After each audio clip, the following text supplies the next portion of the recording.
নির্বাহী প্রিয় শিক্ষার্থী বন্ধুরা, আশা করছি তোমরা সকলে ভালো আছো। আমিও ভালো আছি। আজ আমি তোমাদের সামনে উপস্থিত হয়েছি নবম দশম শ্রেণীর উচ্চতর গণিতে 9.2 এর ফাংশনের ডোমেন ও রেঞ্জ নির্ণয়ের একটি অঙ্ক নিয়ে। এই অঙ্কটি হলো y সমান ln 4 x by 4 x। তো এই ধরনেরই আমি একটা অঙ্ক এর আগেও করিয়েছি, সেখানে ছিল 4 এর জায়গায় a, এই a ব্যবহার করা হয়েছিল, যেখানে a ছিল সকল পূর্ণ সংখ্যা, অর্থাৎ যে কোনো সংখ্যা, যে কোনো ধনাত্মক বা ঋণাত্মক অখণ্ড সংখ্যা হলো পূর্ণ সংখ্যা। তো এই সেই অঙ্কটারই একটি উদাহরণস্বরূপ এখানে সংখ্যা ব্যবহার করে আমি এই অঙ্কটা করব। তো আশা করছি তোমরা সবাই আমার সাথেই থাকবে। তো চলো আর সময় অপচয় না করে আমরা অঙ্কটার সমাধান করার চেষ্টা করি।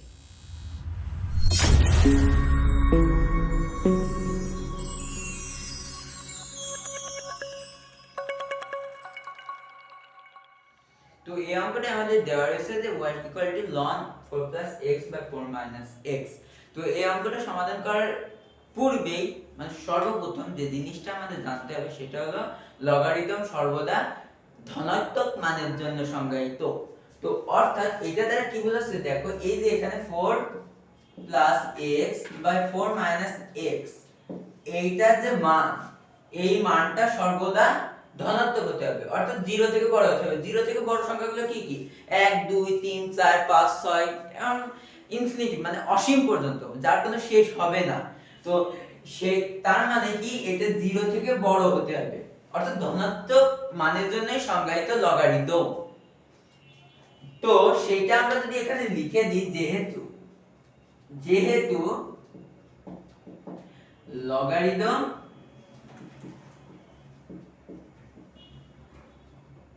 সর্বদা ধনাত্মক মানের জন্য সংজ্ঞায়িত।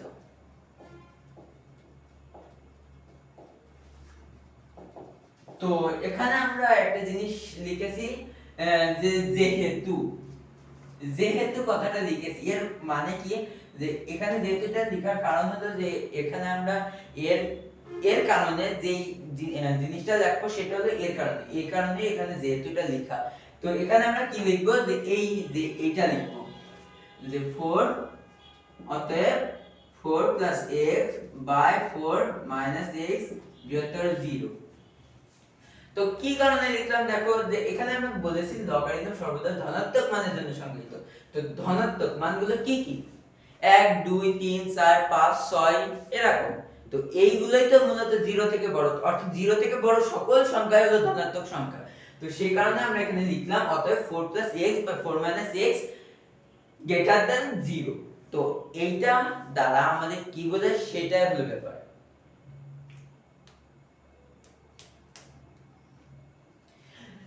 তো এটা দ্বারা একটা জিনিস বোঝায় যে এই যে 4 x by 4 x রয়েছে, তাই না? তো এটা কিন্তু মূলত একটা ভগ্নাংশ।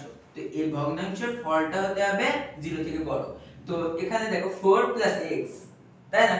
4 x 4 x, তো এখানে x এর একটা মান হবে, সেই মানটার সাথে 4 টা যোগ করলে এবং এই x এর মানটা 4 থেকে বিয়োগ করলে যে ভগ্নাংশটার ভাগফল যেটা হবে সেটা 0 থেকে বড় হতে হবে। অর্থাৎ কি বোঝাচ্ছে, ধরো 4 এর মান আমরা যদি x এর মান আমরা যদি 1 ধরি, আবার নিচে যদি x এর মান 1 ধরি, তাহলে কি হচ্ছে যে এখানে 4 1 তাহলে 5 by 3। তো এখানে কিন্তু একটা এখানে কিন্তু এইটা, এখানে দেখো এইটা কিন্তু ভাগ করলে একটা ধনাত্মক মান পাবো, সেটা 1 পয়েন্ট সামথিং হতে পারে। তো এইটাই কিন্তু এখানে বিষয়। আবার একটা জিনিস দেখো, এখানে কিন্তু আমরা একটা জিনিস দেখেছি যে এখানে আমরা x এর মান ধনাত্মক সংখ্যা ধরেছি, ধনাত্মক সংখ্যা অর্থাৎ 0 থেকে বড় সংখ্যাগুলো ধরেছি। আবার ধরো এখানে আমরা যদি x এর মান -1 ধরি, তাহলে এখানে কি হবে, 4 1 by 4 1। যেহেতু এখানে মাইনাস রয়েছে আর x এর মান আমরা -1 ধরেছি, তাহলে -1 টা আমরা ব্র্যাকেট রাখলাম, কেননা পরে দিয়ে এই মাইনাস প্লাস হয়ে যাবে। তো এখানে আমরা লিখি 4 1 by 4 1, অর্থাৎ এখানে কি হচ্ছে 3 by 5, 3 by 5 হচ্ছে। তাহলে দেখো এটা কিন্তু 0 পয়েন্ট সামথিং হবে, তো সেটা কিন্তু 0 থেকে বড়, তাই না? তাহলে মূলত এখানে কিন্তু আমরা ধরে নিয়ে করছি, তো এইটা এই টাইপের উত্তর আসতে হবে। অর্থাৎ আমরা এখানে শুধু ধনাত্মক লব এবং হরে x এর মানটা হয় ধনাত্মক হতে হবে, অথবা লব এবং হরে x এর মানটা ঋণাত্মক হতে হবে।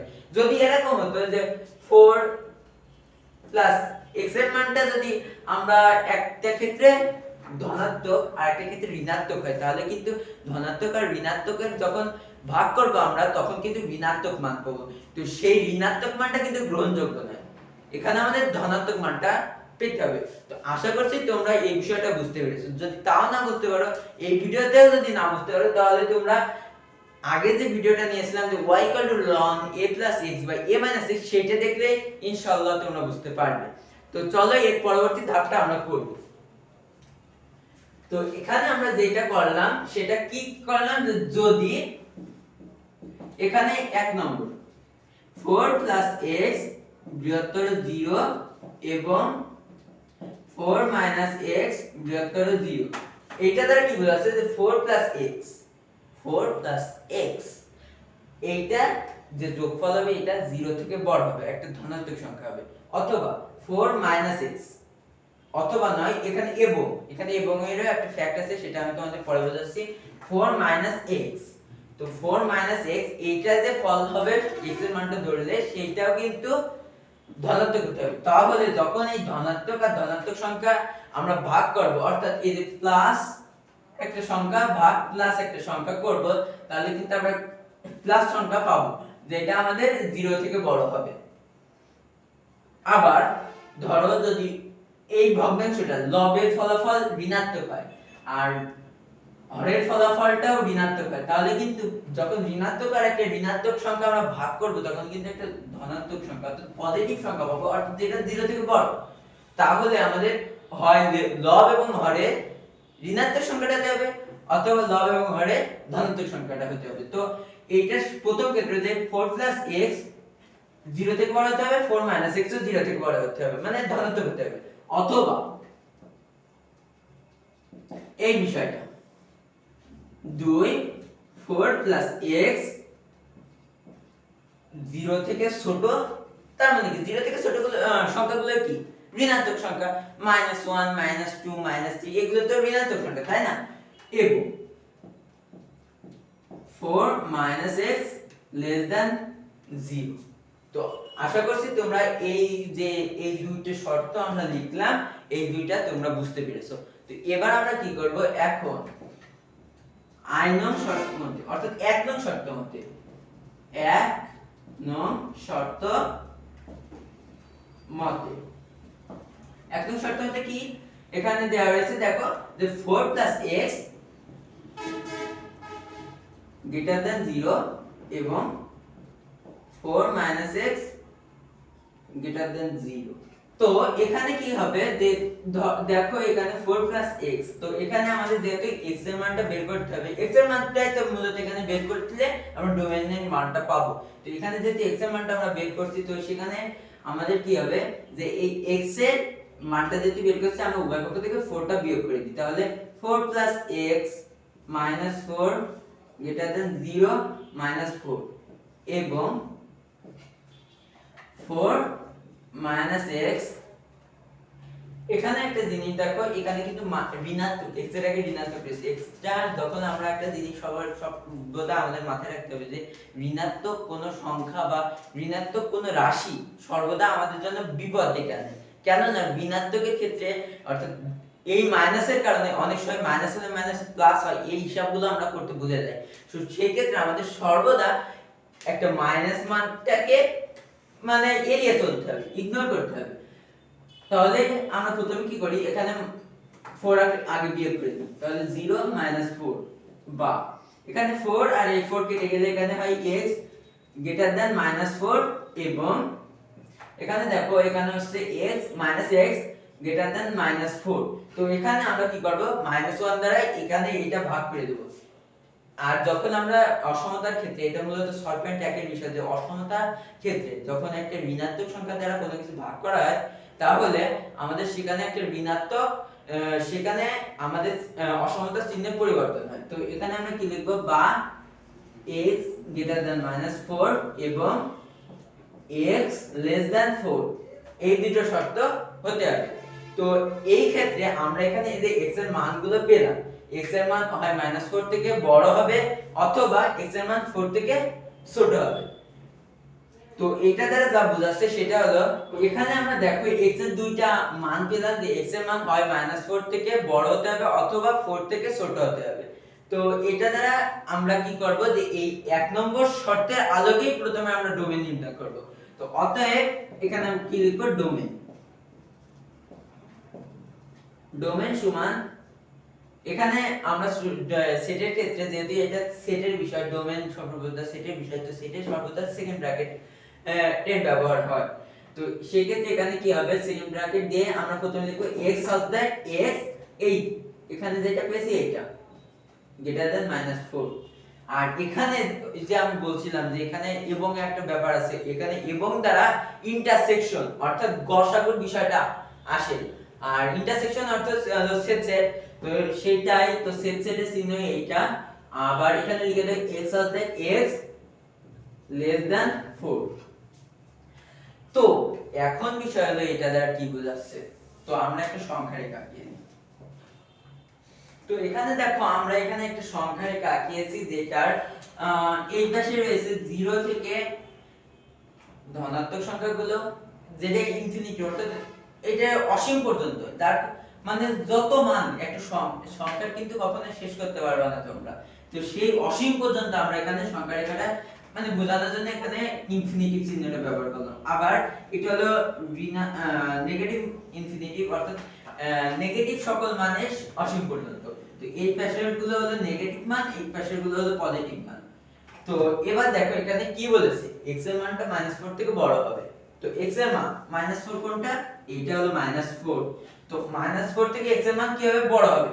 তো এখানে একটা জিনিস বিষয় হলো যে 1 এটা কিন্তু -4 থেকে বড়, -4 থেকে কিন্তু কখনো -5 বড় না। -4 থেকে -5 -6 ওর থেকে যে উপরে যে সংখ্যাগুলো আসে ঋণাত্মক মাইনাস ইনফিনিটির দিকে -4 এর যে পরে যে মানগুলো আসে সেগুলো মূলত ছোট সংখ্যা, ওই সংখ্যা থেকে। অর্থাৎ এই ধরো এই যে -1 এর থেকে কিন্তু -2 ছোট, কিন্তু এই -2 থেকে -1 টা বড়, -3 থেকে -2 টা বড়। অর্থাৎ এখানে -4 থেকে x এর মানটা বড়, তার মানে কি এটা কিন্তু যত খুশি তত যেতে পারে, যেটা এখানে বলা নেই যে -4 থেকে কতটুকু বড়। তো এটা আমরা ইনফিনিটি পর্যন্ত কল্পনা করি। আবার এখানে বলেছে x এর মান 4 থেকে ছোট, তো এখানে 4 কোনটা, এইটা। তো 4 থেকে ছোট, তো 4 থেকে ছোট মানগুলো কি 2 3 1 0 এগুলো। তো এই দিকে আসছে। তো সেই ক্ষেত্রে তো এটা হলো মাইনাস ইনফিনিটি পর্যন্ত, এই যে মাইনাস ইনফিনিটি পর্যন্ত এই ক্ষেত্রে মানটা আসছে। তো এই ক্ষেত্রে আমাদের লিখতে হলে এইভাবে লিখতে হয় যে যেহেতু আমরা সর্বদা ছোট সংখ্যাটা আগে লিখি এবং বড় সংখ্যাটা পরে লিখি। তো এখানে বিষয়টা হলো এখানে দেখো -4 আর ইনফিনিটি তাহলে এখানে পজিটিভ মান, আর পজিটিভ মান তো সর্বদা নেগেটিভ মান থেকে বড় হয়, সেহেতু আমরা এখানে নেগেটিভ যে সংখ্যাটা -4 এটা লিখব এবং ইনফিনিটি। আর এখানে যেহেতু আমরা ইনফিনিটিভ ব্যবহার করছি এই কারণে আমরা এখানে সেকেন্ড ব্র্যাকেট ব্যবহার করছি না, এখানে আমরা ফার্স্ট ব্র্যাকেট ব্যবহার করছি। এবার ইন্টারসেকশন, এখানে আমরা কি পেয়েছি 4 এখানে বড় সংখ্যা আর মাইনাস ইনফিনিটিভ এটা হলো ছোট সংখ্যা। তো মাইনাস ইনফিনিটিভটা এই কারণে আমরা এখানে আগে লিখব, আর এখানে হবে 4।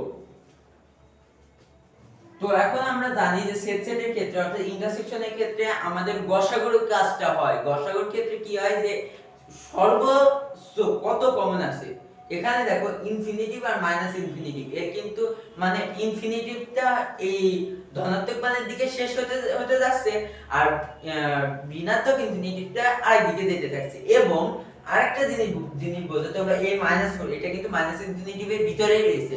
মাইনাস ইনফিনিটিভ অর্থ কি, -1 -2 -3 এগুলো কিন্তু মাইনাস ইনফিনিটিভের ভিতরে, অর্থাৎ -4 ও কিন্তু মাইনাস ইনফিনিটিভের ভিতরে। আবার ইনফিনিটি শুধু যে পজিটিভ ইনফিনিটিভটা রয়েছে এই ইনফিনিটিভের ভিতরে কিন্তু 4টা ওইভাবেই রয়েছে। তো সেই ক্ষেত্রে আমাদের কি আছে 4 এবং -4 এই দুটো কিন্তু আমাদের সেট সেটের আলোকে চলে আসছে। তো এখানে আমাদের উত্তর হবে কি -4 এবং 4।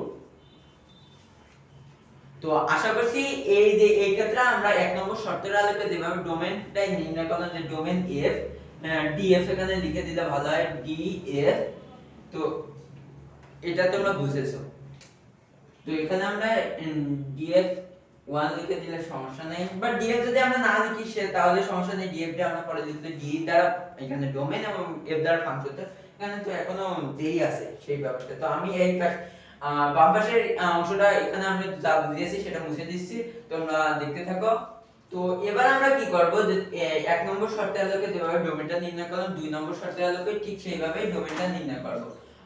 অতএব আবার 2 নং শর্ত মতে। তো 2 নং শর্ত মতে আমাদের কি ছিল 4 x 4 x less than 0 এবং 4 x less than 0।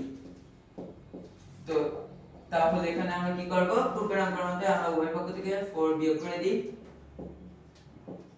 এবং 4 x 4 less than 0 4, বা এখানে কি আছে তাহলে x এর মান 0 থেকে ছোট এবং এখানে x এর মান 0 থেকে 4 থেকে, এখানে 0 নয় এখানে -4 হবে। তো এখানে -4 থেকে ছোট। তো এখন আমরা কি করব, আমরা সবাই একটু আগে বুঝালাম যে এখানে -1 দ্বারা আমরা ভাগ করে দেব, তাহলে কি হবে অসমতা চিহ্নের পরিবর্তন হয়ে যাবে। তাহলে x less than -4 এবং x greater than 4। তো এবার আমরা কি করব, পূর্বের অঙ্কের মতো এখানে ডোমেন নির্ণয় করব। অতএব domain equal to x such that x less than -4 এটা intersection x such that x greater than -4। তো এখানে একটা মজার জিনিস বা একটা গুরুত্বপূর্ণ বোঝার জিনিস রয়েছে। দেখো এই যে সংখ্যা রেখাটা আমি আবার আঁকাচ্ছি, এটা 0 1 2 3 4 আর এইটা হলো ইনফিনিটি, আর এখানে -1 -2 -3 -4 আর এটা হলো −ইনফিনিটি। তো এখানে দেখো এখানে কি বলেছে x এর মানটা 4 থেকে বড়, 4 এখানে রয়েছে, আর 4 থেকে বড় সংখ্যাগুলো কি পজিটিভ ইনফিনিটির দিকে যেতে থাকছে। আবার x এর মান হলো -4 থেকে ছোট, -4 থেকে ছোট।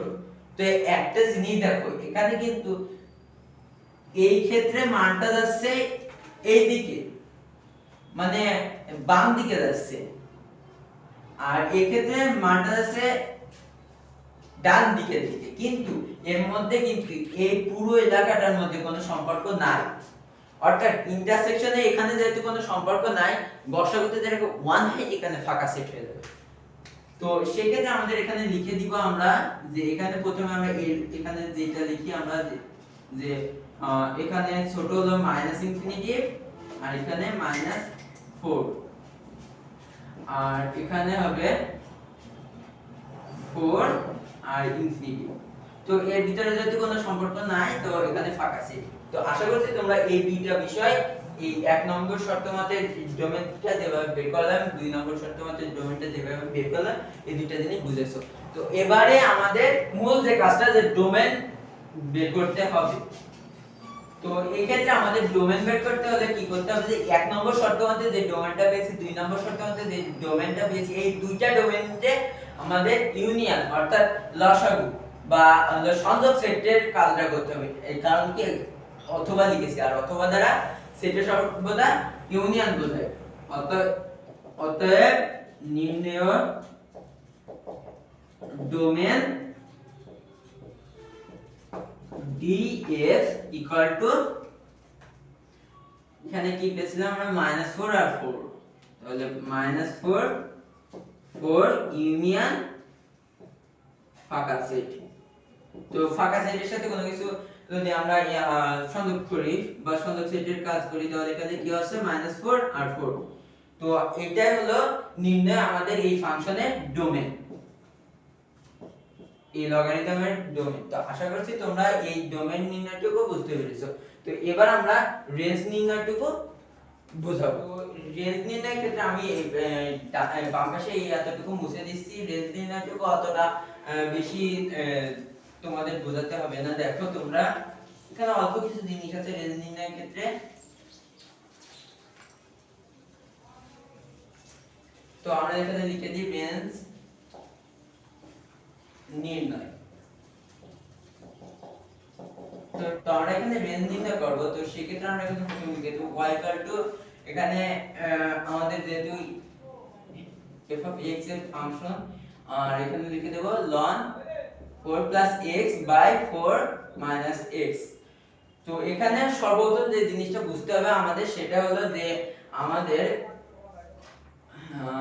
এখানে এই যে y এখানে যেটা রয়েছে y ln 4 x by 4 x। তো এখানে ln দ্বারা বোঝায় log e ভিত্তিক, তো log e ভিত্তিক 4 x by 4 x, তাই না? তো এইটা দ্বারা বোঝায় এই যে এটা সমান y লিখে দিই, আর এখানে 4 x by 4 x, এটাই তো হয়, তাই না? তো এখন আমরা একটা লগারিদমের একটা সূত্র জানি যে x log e ভিত্তিক যদি b হয় তাহলে এটা আমরা লিখতে পারি ex মানে অর্থাৎ e এর পাওয়ার x b। তো সেইভাবে এখানে হবে e এর পাওয়ার y 4 x by 4 x।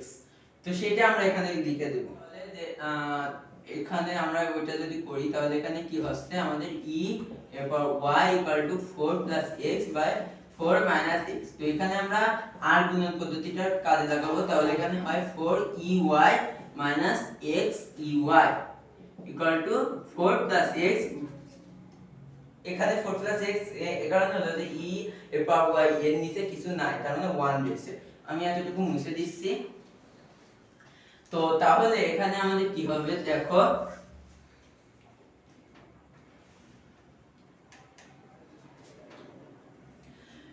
এখানে এই 4ey আর এই 4টা বামে নিয়ে এসে মাইনাস করে দিই, তাহলে ইকুয়াল টু এই x এর সাথে x x ey। তো তাহলে এখানে দেখো এখানে আমাদের 4 কমন যায়, তাহলে ey 1 ইকুয়াল টু এখানে যদি x কমন নিই তাহলে এখানে 1 e এর পাওয়ার y। তো এবার আমরা কি করব, এখানে এই x এর মানটা রেখে এই 1 ey টা ডানে বামে নিয়ে আসবো, তাহলে 4 ey 1 by 1 ey equal to x, বা x equal to 4 ey 1 by 1 ey। তো এই x এর মান এটা যেটা পেলাম আমরা, এটা এখানে বোঝার বিষয় এটা হলো যে e হলো একটা এটা হলো একটা ধ্রুবক, এর একটা ধ্রুবক মান আছে। তো এখানে y এর যে মানটা আমরা ধরবো সেক্ষেত্রে আমরা কিন্তু x এর মানটা পাবো। অর্থাৎ এখানে y এর যে কোনো মান অর্থাৎ বাস্তব যে কোনো সংখ্যায় ধরলে আমরা x এর মানটা পাবো। তো এখানে আমরা সেটা লিখে দিতে পারি y এর যে কোনো বাস্তব মানের জন্য x এর মান বাস্তব হয়। অতএব range r is equal to r। এখানে আমরা এরকম বড় করে দিয়ে রিয়েল নাম্বার, এখানে r দ্বারা মূলত রিয়েল নাম্বার তো বাস্তব সংখ্যাকে বোঝাচ্ছে। তো এখানে আমরা কিভাবে করলাম আশা করছি তোমরা এটা বুঝতে পেরেছো। তো এই পর্যন্ত আজকে আমার এই অঙ্কটা বোঝানো যেহেতু শেষ, তো এই পর্যন্ত আমার আজ শেষ করতে হচ্ছে। তো আশা করছি তোমরা সবাই আমার সাথেই থাকবে, পরবর্তী ভিডিওর অপেক্ষায় থেকো। সবাই ভালো থেকো, সুস্থ থেকো, তোমাদের সুস্বাস্থ্য এবং মঙ্গল কামনায় আমি বিদায় নিচ্ছি। আল্লাহ হাফেজ।